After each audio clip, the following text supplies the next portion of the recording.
Las siguientes empresas acompañan a Federico Galeano Estigarribia en Líderes. Banco GNB. Más beneficios, más conectados. Midas. Apaga el verano con los splits. Midas. Compromiso Láser Import. Coexma, creando ambientes corporativos desde 1998. Cabipal, Metalmec, una industria metalúrgica orgullosamente paraguaya que acompaña el crecimiento del país. Cells, la marca de agua que garantiza todos los procesos de calidad hace más de 40 años. Cells. Somos agua. Taxit, la forma sencilla y 100% digital de presentar tus impuestos, como IVA e IRP. Taxit, el lado fácil de tus impuestos.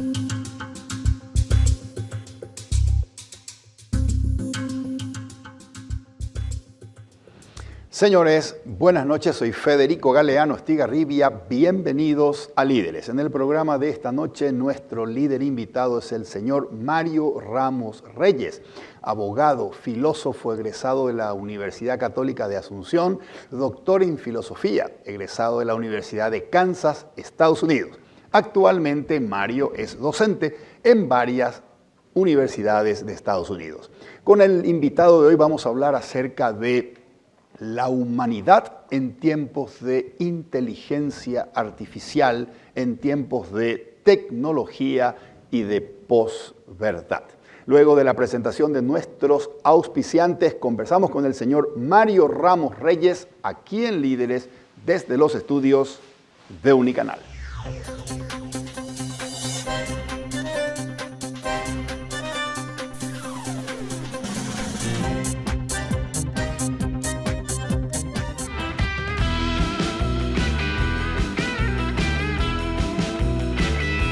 Las tarjetas de crédito del Banco GNB vienen cargadas de más beneficios para disfrutar todos los días. Solicita la tuya acercándote a una sucursal o comunícate con nosotros al 417-6000. Entérate más ingresando a www.bancognb.com.py. Banco GNB, más beneficios, más conectados. Te quiero presentar esta aplicación, se llama Taxit. Con Taxit podés pagar tus impuestos como el IVA o el impuesto a la renta personal a través de tu celular de manera fácil, rápida y 100% digital. Pero Taxit no solo te permite pagar tus impuestos y conocer el estado de los mismos, también te permite llevar un registro de tus ingresos, de tus egresos y cuenta con un plantel de analistas que pueden resolver tus dudas o tus consultas. Baja la aplicación de Taxit o ingresa a www.taxit.com.py. Taxit, el lado fácil de tus impuestos. Luego de la presentación de nuestros auspiciantes, conversamos aquí en Líderes con Mario Ramos Reyes en un minuto. Ir al sauna está bien, pero que tu casa sea un sauna, no.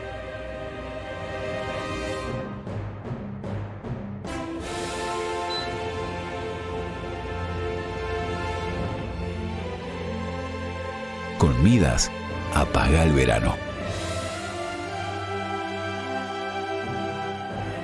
Midas. Compromiso Láser Import.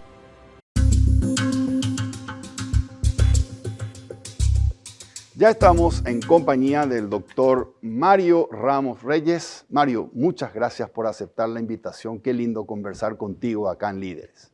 Muchas gracias por la invitación. Es un placer realmente estar aquí contigo y con la audiencia. Gracias, Mario, nuevamente. Mario, empiezo preguntándote tu opinión sobre el atentado y lo acontecido con el expresidente norteamericano Donald Trump. Bueno, el atentado catapultó la figura de Trump de una manera llamativa, ¿verdad? Ya tenía venía haciendo campaña y el último debate, realmente la performance de Biden hizo que Trump surgiera un poco en las encuestas y esto le ayuda mucho. Y es un hecho realmente lamentable la violencia en esta situación de las campañas presidenciales. Aunque hay que decir que no es la primera, han sido varios los presidentes que han sufrido atentados, desde Abraham Lincoln, Teddy Roosevelt, Ronald Reagan, Gerald Ford, etc. Es decir, hay una serie de casos lamentables de este tipo de violencia, ¿verdad? Ok. Este atentado, Mario, ¿crees que, como en otros casos anteriores, se debe a una persona en particular, un fanático, en este caso anti-Trump en particular, que toma esa decisión? ¿O te parece que el clima de las elecciones está muy polarizado y cercano a incitar a la violencia? Y yo creo que existe un clima realmente de división, como decimos, una grieta, en donde las pasiones realmente están muy agitadas y eso puede contribuir a este hecho de violencia. Pero yo creo que en última instancia existen fuerzas, no se sabe en este caso concreto qué ha ocurrido, porque el que perpetró el hecho criminal fue abatido. Por lo tanto, podrían existir conexiones, pero eso hay que esperar la investigación que se haga sobre el caso. Ok.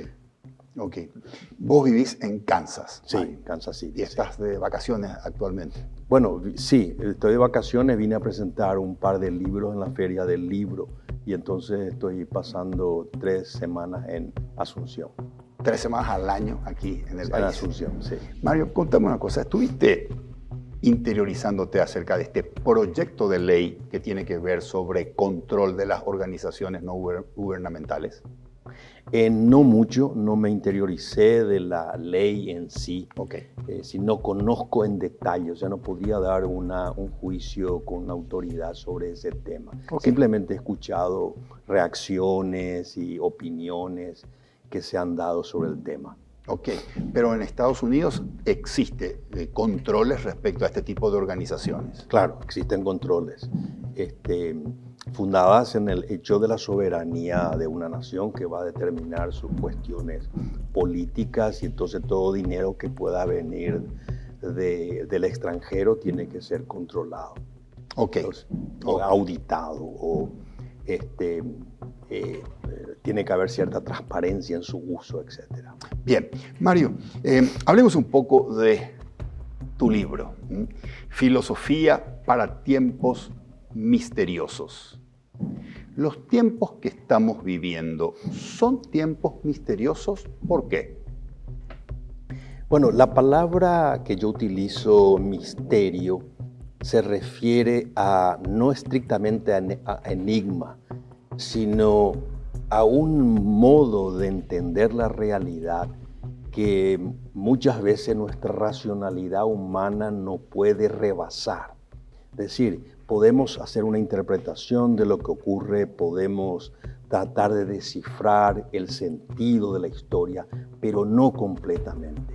Y eso es lo que se llama misterio, algo que rebasa la racionalidad humana y que es un poco la experiencia de nuestra vida. Muchas veces buscamos una explicación, a veces hasta mecánica o empírica de nuestra vida, y eso no agota realmente lo que es la vida humana y mucho menos la historia. Y entonces yo diría incluso que todo tiempo es misterioso, a menos que nosotros creamos o pretendamos que nuestra racionalidad es una suerte de Dios que nos hace comprender cada recoveco del acontecer humano. Ese es el sentido de la palabra historia y la historia como misterio. Ok. Te pregunto, Mario, si estos tiempos misteriosos que estamos viviendo representan la antesala de una nueva era a la que podríamos llamarla la poshumanidad o el transhumanismo, era que se caracteriza por el predominio o la prevalencia de la tecnología, de la inteligencia artificial sobre los seres humanos. ¿Estamos viviendo la antesala de una poshumanidad? Posiblemente, pero yo no sería tan categórico en la afirmación de que va a existir una época poshumana. En última instancia, la tecnología también es una creación humana. Yo creo que acá hay un proceso que ha llevado a Occidente, o lo que llamamos Occidente, a un proceso de reducción de las formas de comprensión de la realidad. Me explico.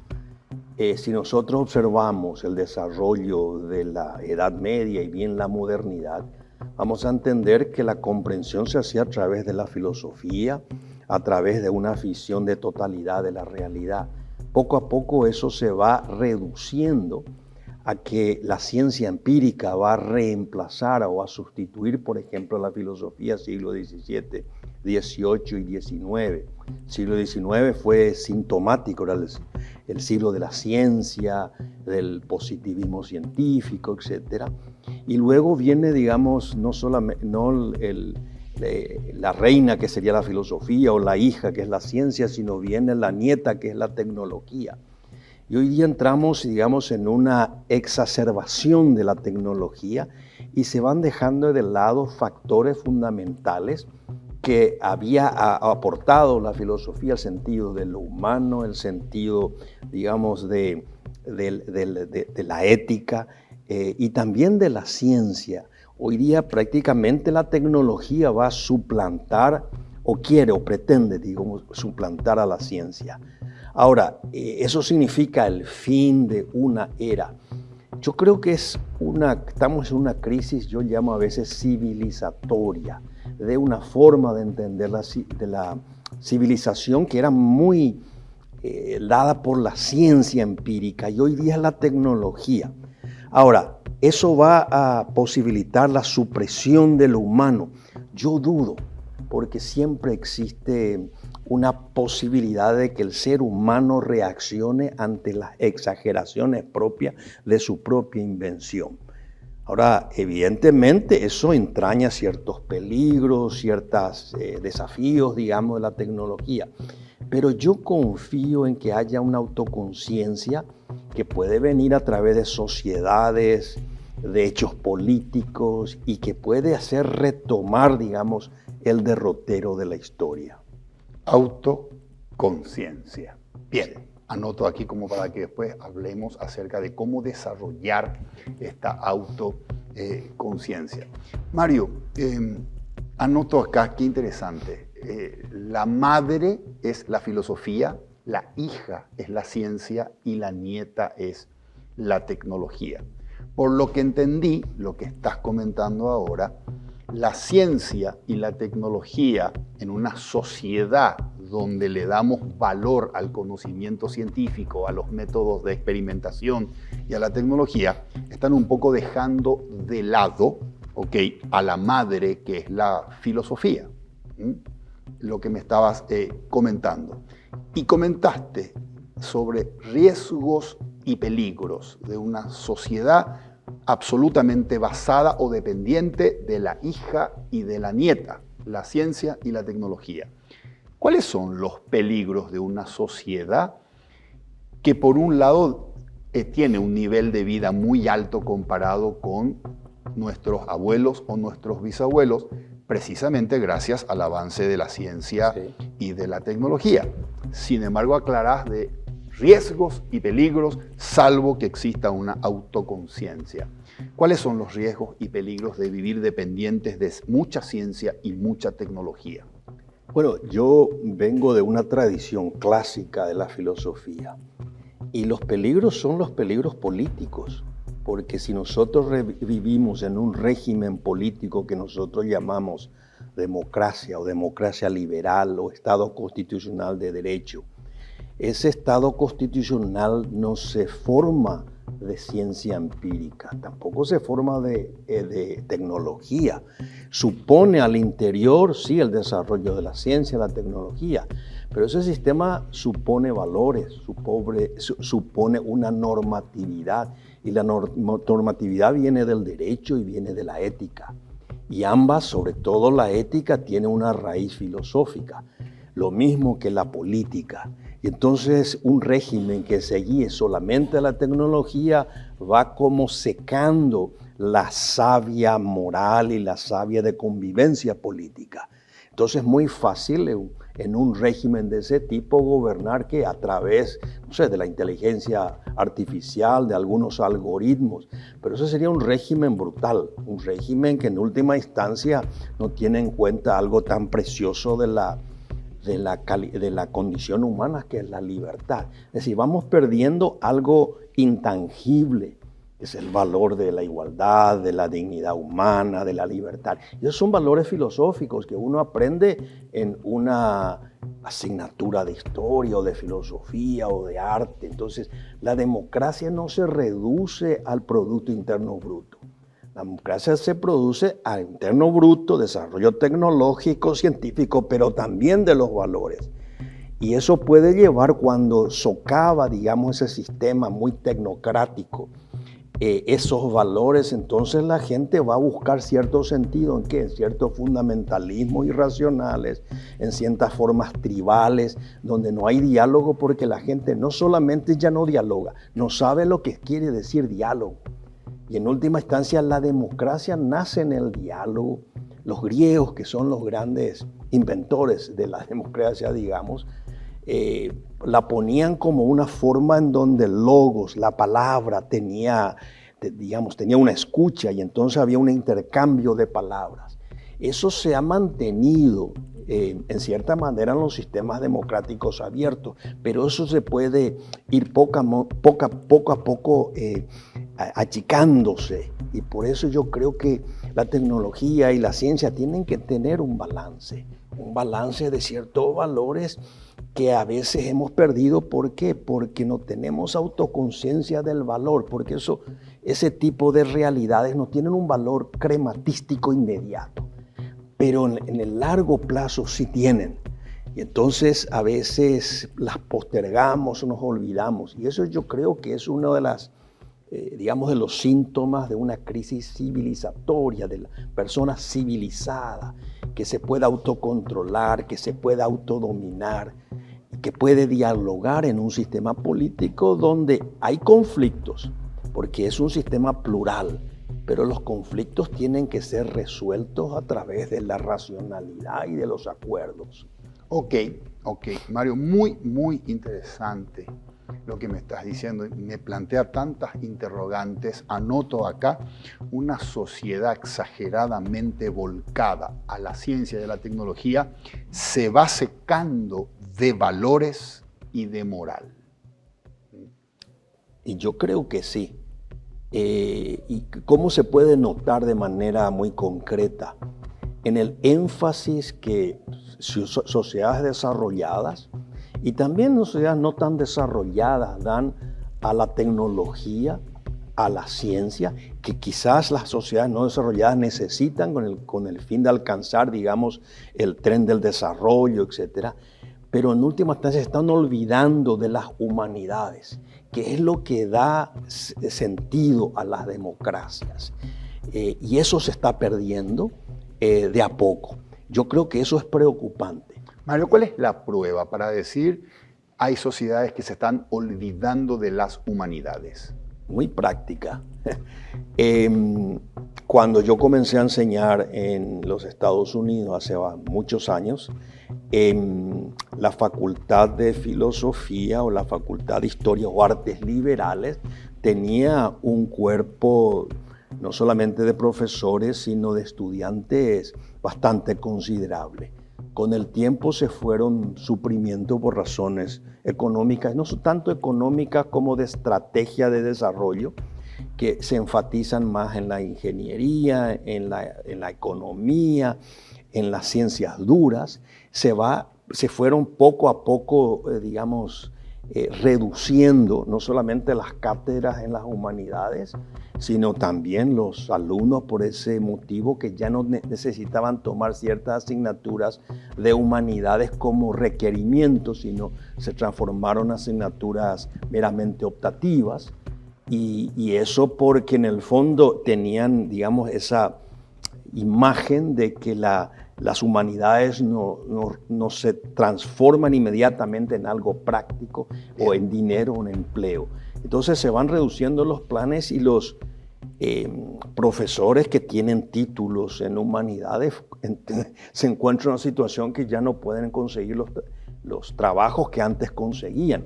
Y eso es un fenómeno bastante generalizado, es decir, comparando 25 años atrás. Ok, así que vos crees, Mario, que una sociedad va a ir decayendo en cuanto a la calidad como grupo de personas si las élites de esa sociedad son más exclusivamente tecnócratas y con menos humanidades. Yo creo que sí. Ok, un presidente de la República, Mario, que tiene a sus asesores en salud, asesores en producción, en agro, asesores en economía, en seguridad, debería también tener asesores en humanidades, en política. Por supuesto, yo creo que sí. Tiene que tener un grupo, una serie de consejeros respecto a los valores propios de una sociedad, qué retórica usar,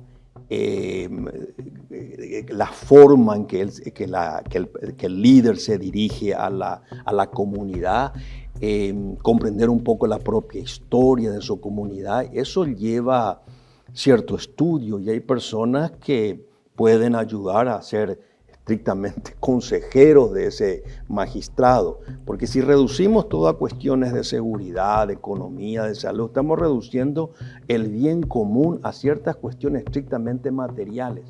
Pero el bien común, como la palabra misma lo dice, es el bien de la persona. La persona no se reduce a lo que come, no se reduce a su salud, reduce también al sentido de su vida, su propia historia, los afectos, las tradiciones, su propia forma de vida. Entonces yo creo que el bien común es englobante y las crisis de la democracia en el fondo son crisis del bien común, de reducir de manera exagerada ciertos aspectos. Ok, Mario, no sé cómo será, vos vivís en Estados Unidos, tampoco me imagino cómo esto puede ser en Europa, pero en Paraguay, como en todos los países, me animo a decir, de Latinoamérica, desde México hasta la Argentina y Chile, vivimos realidades marcadas por muchas necesidades, inclusive necesidades básicas, como por ejemplo agua potable o por ejemplo electricidad. Yo me pregunto si hoy en día las personas a quienes les urge esas necesidades están pensando en los valores de la democracia, de la pluralidad, de la tolerancia, o están pensando en quién les solucione su problema. Un periodista argentino que se llama Martín Caparrós escribió un artículo en el diario El País de Madrid hace una semana atrás y él escribió y dijo: o las democracias se dan cuenta que no les basta con existir y con mostrar su magnífico perfil heleno, o los pueblos empezarán a amar a sus dictadores. En otras palabras, mucho se habla de debate, mucho se habla de valores como igualdad, como tolerancia, etcétera, etcétera, pero hoy la gente quiere resultados. No hace mucho estaba viendo la televisión en donde estaban haciendo preguntas a gente muy joven respecto a temas que tienen que ver con lo que vos decías, la vida, la familia y todo eso que complementa nuestro desarrollo humano. Y se estaba hablando de la pareja ideal, el hombre ideal para las chicas jóvenes de nuestro tiempo y la mujer ideal para los chicos.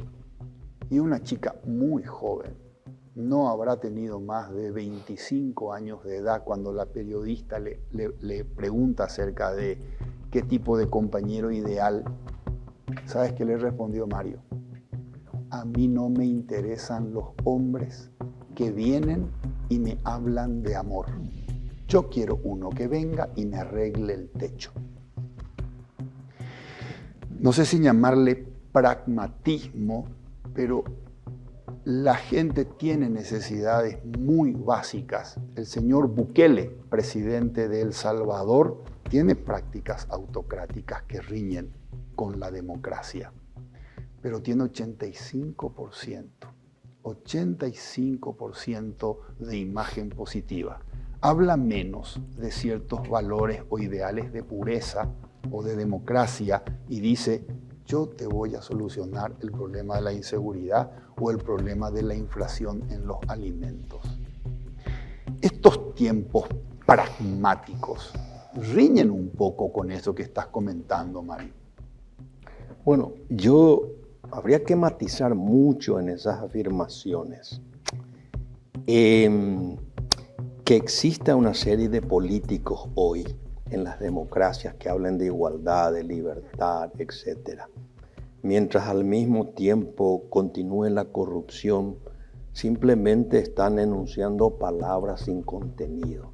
Entonces, decir que hoy ese lenguaje simplemente representa una forma romántica, lo que representa es una falsa imagen de lo que es una auténtica democracia. Lo que falta ahí es realmente la postura de los políticos que sostienen esa palabra, que la vivan en su testimonio. Por lo tanto, esa chica que dice quiero algo más concreto, yo también estaría de acuerdo, pero ¿por qué no lo tiene? Porque aquellos que están utilizando esa retórica democrática son prácticamente trajes vacíos, como se dice en inglés. Entonces yo creo que habría que ver, cuando yo me refiero a ese ethos democrático, me estoy refiriendo a una forma ética que también en las democracias actuales latinoamericanas no se ha abandonado.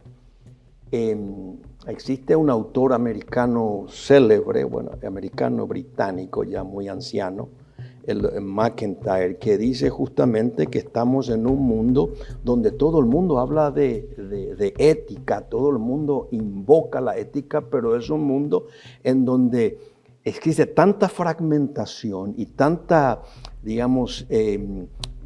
choque entre visiones, que esas palabras son simplemente vacías. Okay. Y entonces nos encontramos en un mundo más allá, dice él, de la virtud de la ética.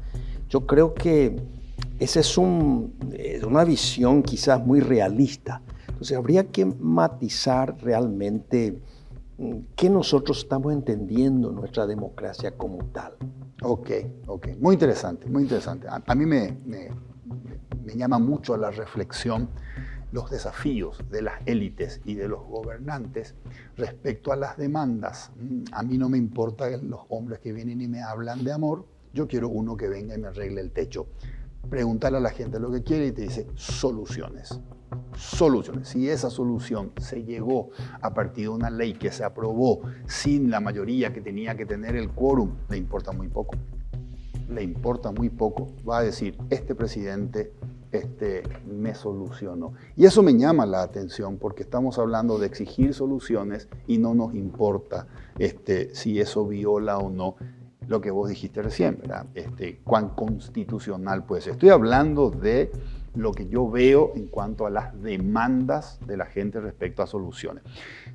Mario, hay un filósofo español, seguramente lo ubicás, Raimundo Paniker, y él dijo: yo veo a Dios cuando contemplo un amanecer, o lo veo a Dios en el rostro de una mujer o en el rostro de un niño, pero en la tecnología no noto rasgo alguno de espiritualidad ni de Dios. Estos tiempos tan tecnológicos, ¿qué implican, Mario? Implican que cuando nos subimos a un barco de más vida con tecnología, nos distanciamos de Dios. Es una buena pregunta.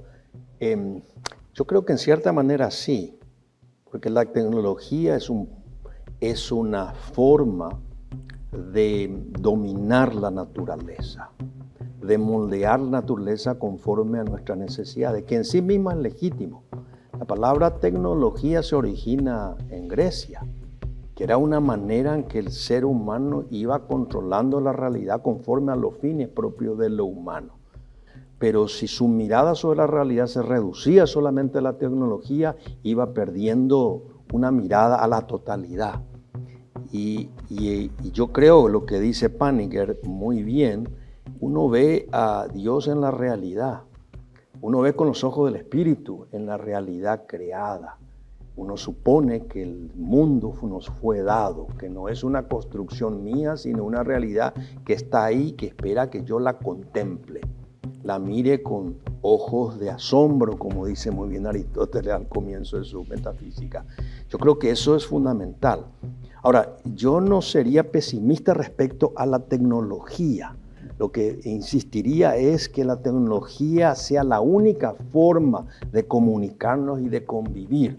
La tecnología tiene que tener su lugar, como tiene la ciencia, y tiene que tener las humanidades. Yo creo que nuestro desbalance hoy es fundamentalmente que estamos enfatizando estrictamente la tecnología, y hoy, por ejemplo, con la inteligencia artificial, incluso escuché a algunos escritores decir, la inteligencia artificial quiere robarnos la creatividad, digamos, de escribir un ensayo, aunque nunca va a tener esa posibilidad porque el ser humano siempre es el creador.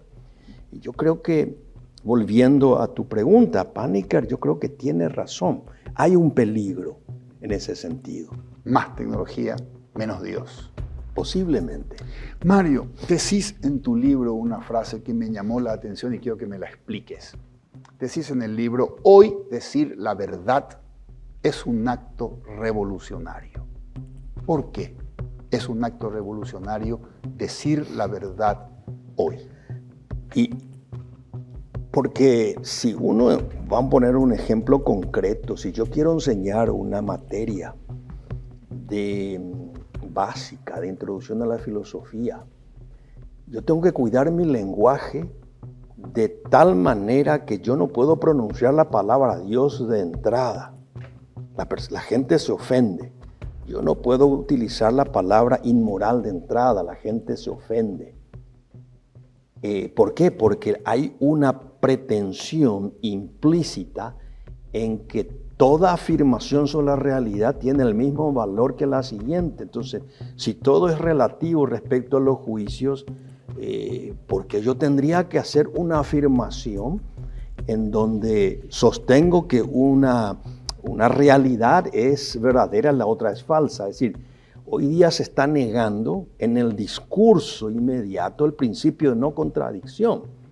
Y yo creo que eso es, por eso decir algo que esto es verdadero y esto es falso, a veces es hasta peligroso, es temerario en algunos casos, la gente se ofende. Y eso se nota mucho en aquellos que nos dedicamos a la filosofía, que tenemos que cuidar a cualquier aspecto de nuestro lenguaje. Ok. Esa relativización implica, por ejemplo, si un alumno te pregunta, ¿Dios existe? Ok, tendrías que aclarar, para mí sí. Porque claro, si digo sí existe, entonces estoy diciendo que no es cierto que lo que sostiene el que dice que no existe y se genera allí un conflicto. Ahora, ¿te parece que en este mundo de posverdad los medios de comunicación están siendo muy influyentes en la sociedad en esto que vos dijiste recién, la relativización de los hechos? Hoy la gente ya no dice esto es cierto o no, la gente dice, mira, la gente que tiene estos intereses te va a decir que sí, que esto ocurrió y que es bueno. La gente que tiene los intereses opuestos te van a decir, no, eso nunca pasó, o si pasó, no tiene el significado que te está diciendo el otro medio. Esa relativización de los hechos no son tales, son según la interpretación de cada uno y según el marco de interés de cada uno. ¿Son los medios los que generaron eso o es la sociedad conectada en redes sociales? Yo creo que sería muy difícil saber dónde se inicia esa crisis. Yo podría dar una mirada histórica desde el inicio de la crisis del sentido del conocimiento de la realidad, el sentido objetivo de la realidad. Ahora, no se puede dudar que los medios de comunicación tienen intereses, por lo tanto miran la realidad conforme a esos intereses y están retratando la misma conforme a los mismos, ¿verdad? Y la sociedad quizás sea una especie de eco de eso que están siendo alimentados. Y entonces, en el fondo, nuestra visión de la realidad es tan distinta, pero no solamente la realidad, el lenguaje con el cual llamamos a las cosas es totalmente distinto al otro grupo. Y entonces somos tribus cuyos lenguajes son inconmensurables. Es decir, yo utilizo una palabra, qué sé yo, la palabra virtud, del otro grupo me entiende totalmente de un sentido contrario. Entonces, tan ausente estamos de nuestras propias tradiciones que no tenemos forma de construir un puente. Entonces la política o el diálogo es una lucha, un enfrentamiento. Entonces, ¿cómo se resuelve? Y cuando yo aplasto a aquellos que no comparten la forma de pensar. ¿Por qué? Porque se ha perdido la base común humana, que es el sentido de las cosas. Okay. Y eso se ha construido, yo creo, a través de una serie de factores que sería quizá un poco largo enumerar, ¿verdad? Ok. Mario, permíteme comentarte algo. Ingresé al chat GPT, ¿lo usas? A veces, sí, A veces. no mucho. Y le hice una pregunta. ¿Existe Dios? Te leo lo que me respondió. La existencia de Dios es una cuestión profundamente personal y ha sido debatida durante siglos por filósofos, teólogos, científicos y personas de diversas creencias. La respuesta a esta pregunta depende en gran medida de las creencias individuales y no tiene una respuesta definida científicamente aceptada. Hoy, ChatGPT me respondió esto. ¿Cuál es tu reflexión? Es una respuesta relativista. Sí. Es una respuesta que supone que existe un conocimiento que da el criterio válido a toda respuesta respecto a Dios, Okay. la ciencia. La ciencia. Entonces es una respuesta naturalista. Lo que pasa es que hay que entender que la realidad se entiende desde el objeto, no desde el método. El método supone un objeto y entonces lo que nosotros estamos tratando de entender es eso que se llama Dios. Entonces nosotros tenemos que hacer por lo menos cierta etimología a qué es lo que nos referimos cuando hablamos de Dios. Y eso, si nosotros hacemos un estudio pormenorizado del tema, que es lo que nosotros llamamos teología natural, podemos retrotraernos al mismo Aristóteles que habla de Dios. Él habla de filosofía, su filosofía última era una teología, es decir, una forma de cómo la racionalidad humana podría conocer el último principio, la primera causa, y él llama Theos, Dios. Entonces, lo primero que habría que hacer cuando a mí me preguntan es decir, vamos a definir los términos.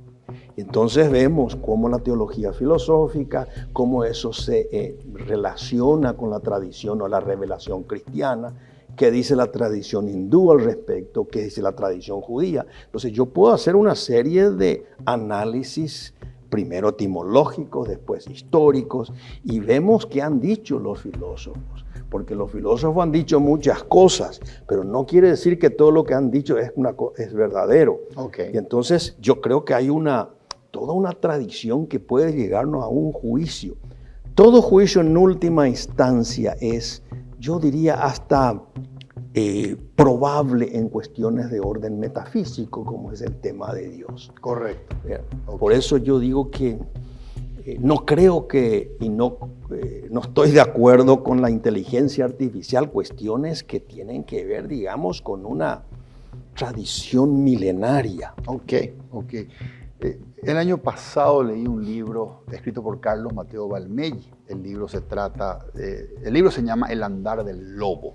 y trata de un personaje llamado Wolfgang, que era un militar nazi, soldado, va a trabajar bajo el mando de Himmler a la solución final. Le toca meter a muchos judíos en fosas y disparar a hombres, mujeres y niños. Y llega un momento de crisis. Naturalmente, tanta sangre y tanta gente gritando y tantos fallecidos, llega un momento de crisis. Wolfgang después viaja para escaparse de la guerra y empieza desde Brasil a transpirar todo lo que vivió y dice: quien ha visto los horrores de la guerra empieza a dudar de la existencia de Dios. ¿Cómo se explica el silencio de Dios ante el sufrimiento de tantos inocentes? Bueno, el problema que me estás planteando es el problema del mal. El problema del mal. Problema del mal. Y esto nos llevaría realmente a algo muy, muy largo, ¿verdad?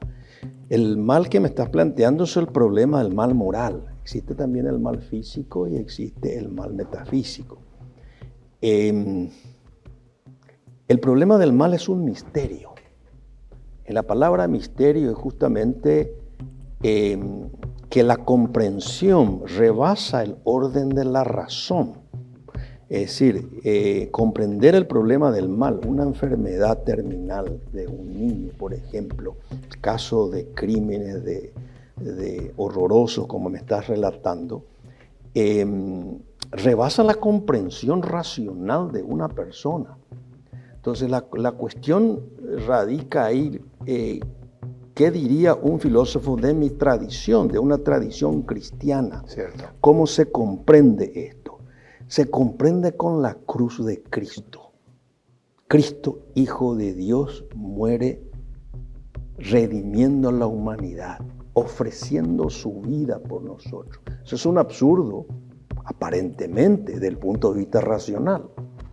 Y él con ese gesto va a redimir a la propia humanidad.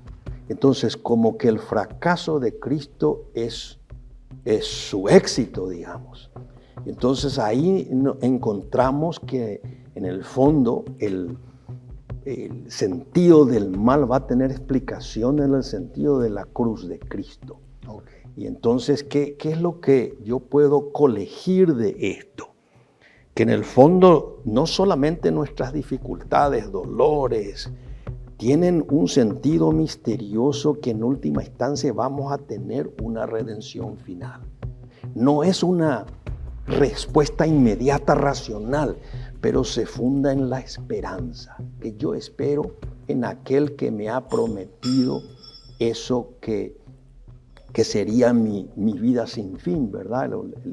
Lo que nosotros llamamos la vida eterna. Bien, bien. Mario, te toca partir de este mundo y te encontrás cara a cara con Dios. ¿Qué crees que te diría y qué le dirías vos?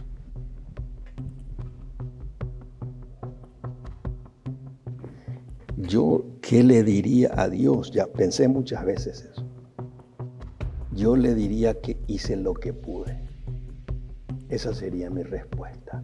Respecto a guardar su palabra, buscarlo, ver la verdad de las cosas, hice lo que pude. Yo eso le diría. ¿Qué crees que te diría él? Yo creo en la misericordia de Dios. Y creo que Dios me va a recibir, me va a abrazar. Yo tengo la esperanza. Tengo la certeza matemática de eso. No lo tengo. Tengo una certeza de fe. Ok. Mario, a pesar de que estás viviendo en Estados Unidos, sos un conocedor de lo que pasa acá. Entiendo que vos mirás los diarios digitales desde allá, por eso yo sigo tus columnas de opinión en Facebook. 35 años han pasado desde la caída de Stroessner. Cítame cuáles crees, en tu opinión, que son los logros o avances más importantes que debemos celebrar como sociedad y que hemos conquistado en estos 35 años post-Stroessner? Bueno, la primera conquista yo creo es la Constitución del 92. Bien. Es el primer gran acuerdo plural en donde participan todos los partidos políticos sin ningún tipo de coerción, de presión que venían de los poderes autoritarios. Otro logro yo creo que ha sido la ininterrumpida, podemos poner la cuestión del marzo paraguayo, pero en general la ininterrumpida elección y reemplazo de un presidente por el siguiente. Sí. Todos los presidentes, con la excepción de Rodríguez, han sido presidentes civiles. Yo creo que eso es un gran logro. Cierta participación en mayor número de los ciudadanos para esas elecciones, independientemente de la imperfección que todavía puede tener el sistema electoral.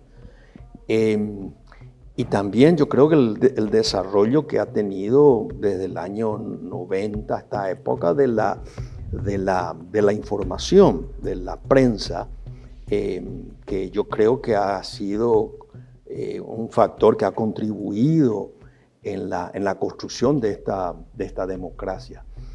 Yo pondría esos como los hitos principales de esta democracia desde el año 90, 89 hasta hoy. Ok. ¿En 89 vivías acá? No, sí, yo estaba hasta el 91. Sí. Estabas en el 89. Sí. En una escala de 1 al 10, como personas, como seres humanos, ¿qué nivel de libertad teníamos en 1989 antes que vaya Stroessner? Yo creo que teníamos, no sé, un 2 o un 3. Bien. Hoy, 35 años después, ¿cuál es el nivel de libertad que hoy nos permite gozar la democracia? De 1 al 10. Libertades, yo creo un 8%, un 8. Un 8, quizás 7, 8. ¿Qué nos faltaría para poder tener libertad plena? Yo creo que lo que se puede decir es que nos falta autoconciencia de qué significa ser ciudadano. Autoconciencia de qué significa ser un ciudadano que decide por sí mismo aquello que es de su propio interés y no está esperando, digamos, a muchas veces del Estado, de otras instituciones que le confiera ciertos beneficios, ciertos derechos. Okay. Yo creo que es el Estado papá. Exactamente. El Estado papá. Menos Estado papá y más conciencia que soy yo el que tiene que generar ese bienestar en la medida de lo posible para mí. Claro. Yo diría incluso, voy a decir una afirmación que hay que matizar. Menos democracia y más república. Menos democracia, no estoy hablando de la democracia, tiene una legitimidad del origen del poder. Okay. Pero la democracia necesita tener una autoconciencia del ciudadano y unos límites que le pone las instituciones al poder. O si no, las mayorías democráticas son las mayorías aplanadoras. Y entonces el sentido republicano de la democracia. Y el sentido republicano de la democracia viene precisamente con el autodominio de la persona de en sí misma, la formación de la comunidad, el sentido de la ética, el sentido de la responsabilidad, el sentido de la cooperación. Son todos valores republicanos que a veces en la democracia están muy diluidos, porque Bien. La democracia simplemente o generalmente es la decisión de cada individuo de elegir su destino, pero eso necesita cierta moderación. Y ahí viene lo que nosotros llamamos la democracia republicana, no una democracia como era la democracia de Stroessner, que no era republicana, porque una democracia donde la mayoría obedecía a los mandatos del Supremo y era una mayoría aplanadora, digamos, la mayoría, ¿verdad? Muy bien. Mario, tenemos que hacer una pausa. Y luego de la pausa quiero que me respondas una pregunta, te la formulo ya ahora y me la respondes después. Si tuvieses que regalarle al presidente Peña un libro de filosofía que lo ponga a pensar, ¿qué libro le regalarías? Te dejo la pregunta y me la respondes luego de la pausa. Antes de hacer la pausa, quiero comentarles excelentes noticias para los clientes del Banco GNB, porque ahora todas las tarjetas de crédito del Banco GNB vienen cargadas todos los días de más beneficios, más descuentos y más experiencias. Solicita tu tarjeta de crédito del Banco GNB en cualquiera de las sucursales o llamando al call center 021-417-6000. Banco GNB, más beneficios, más conectados. Hacemos una pausa y regresamos para cerrar el programa con el señor Mario Ramos Reyes.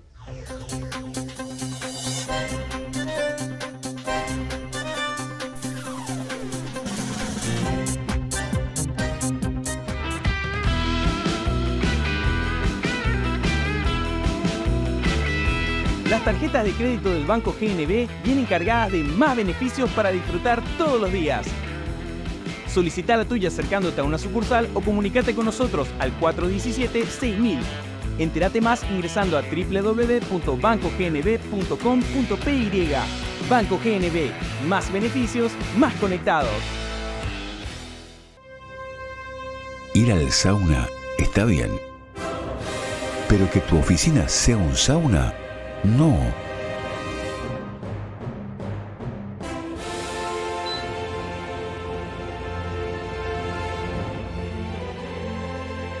Con Midas, apaga el verano. Midas. Compromiso Láser Imports.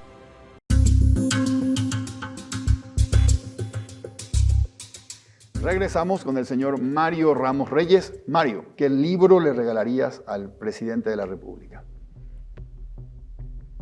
Una buena pregunta. Voy a ser autorreferencial. Yo les sugeriría leer mi libro En búsqueda de la República. Sobre todo la primera parte que establece justamente no solamente el marco teórico, digamos, que es una república democrática, sino hay una serie de notas esenciales de la república y también hay un proceso en toda la historia de América Latina de cuál fue nuestro déficit. Yo creo que fue el déficit republicano, aunque muchas veces nos llamamos república. Okay. Yo creo que es un texto que puede ayudar por lo menos a reflexionar sobre el tema. Hay otros mucho mejores, ¿verdad? Pero yo creo que puede ayudar. Mario, ¿te gusta el fútbol? Sí. ¿De qué club? Soy olimpista. Olimpista. Mario, ¿te gusta mucho el fútbol? Armame un equipo con los 11 filósofos que te parecen más importantes o que más te impactaron. ¿Quién va en el arco? En el arco, ¿quién puede ir? Spinoza. Baruch de Spinoza. De Spinoza. Va en el arco. Sí. Bien. No, zaguero derecho yo le pondría a un zaguero central, yo le ponía a Aristóteles, que va a defender muy bien. Ok. Después ponía de zaguero derecho a Leibniz, el filósofo de la modernidad. Zaguero izquierdo pondría a... quizás le pondría a Descartes. Okay. Tendría mi línea de 4 filósofos más racionalistas, ¿verdad? En el medio campo... ¿Quiénes son los defensores? Aristóteles, Leibniz y Descartes. Descartes. Y le pondríamos a Wolff, que es un filósofo no muy conocido, pero también de la misma época. Ahí están los 4. Los 4. Pondríamos, yo le pondría en el medio alguien que pueda mover la pelota, le pondría a Platón, filósofo poeta. Okay. ¿Verdad? Y 2 más quizás le pondría a Hegel a la derecha y pondría un filósofo como Comte, Augusto Comte, el francés, que también yo creo que tiene una enorme importancia. Ok. Adelante pondría como 4-3-3. 4-3-3 en la vieja escuela. Bien. Centro delantero lo pondría a Santo Tomás de Aquino. Puntero izquierdo quizás a San Agustín, ¿verdad? Y a la punta derecha, uno de mis filósofos preferidos del siglo XX, que es Jacques Maritain, el francés. Ese sería mi equipo. Dejo de lado como jugador, como suplentes a un Kahn, por ejemplo, Sí. que puede enseguida entrar en caso de alguna lesión de Santo Tomás. Mario, fue un gran placer conversar contigo, un gustazo realmente. Muchas gracias por compartir esta conversación aquí en Líderes. No, gracias a vos, Federico, y realmente fue un placer para mí también. Muchas gracias. Soy Federico Galeano Estigarribia. Esto fue Líderes. Buenas noches.